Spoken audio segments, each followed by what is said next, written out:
ხე, ბუჩქი, ბალახოვანი მცენარე.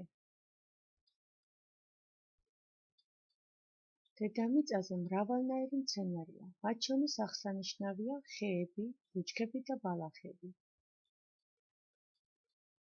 ხეს ერთი მსხვილი და მაგარი მთავარი ღერო აქვს, მას ზრო ჰქვია. ზედა ნაწილი დატოტვილია, მას ვარჯს უწოდებენ. ეს ზროა.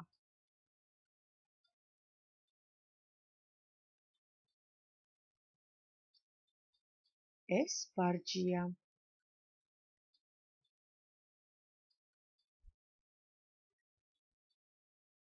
ზოგიერთი ხე საჭმელ ნაყოფს ისხამს, ასეთ ხეს ხეხილს უწოდებენ. ხეს ძლიერი ფესვები აქვს, ისინი მიწაში ღრმად არის გადგმული. ბუჩქი ხისგან განსხვავებით მიწიდანვე იტოტება.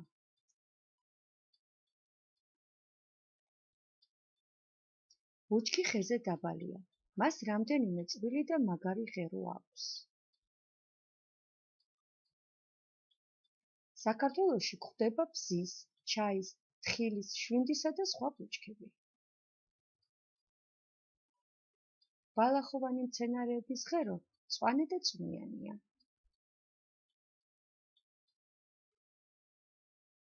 ბალახოვანი მცენარის მოწყვეტა ადვილია.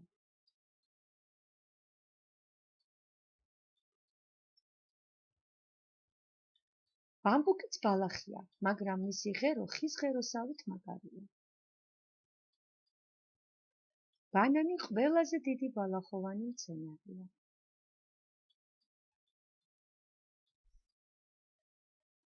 ჩემო პატარა, იმედი მაქვს გაკვეთილის შინაარსი კარგად გაიაზრე და თუ ასეა, დროა დავალება შევასრულოთ. მიხევი მომდევნო გვერდს.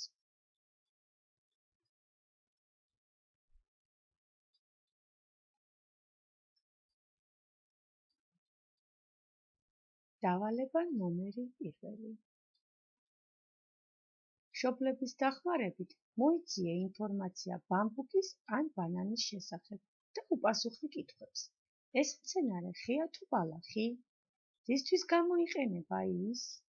როგორ ადგილებში ხარობს? თუ სურვილი გაქვს, დახატე ეს მცენარე ან მოიტანე მისი ფოტო. დავალება ნომერი 2. ეზოში დაათვალიერე ხეები, ბუჩქები და ბალახოვანი მცენარეები. დააკვირდი, რა მსგავსება განსხვავებაა მათ შორის. მოიტანე ამ მცენარეთა ფოთლები. მადლობა ყურადღებისთვის.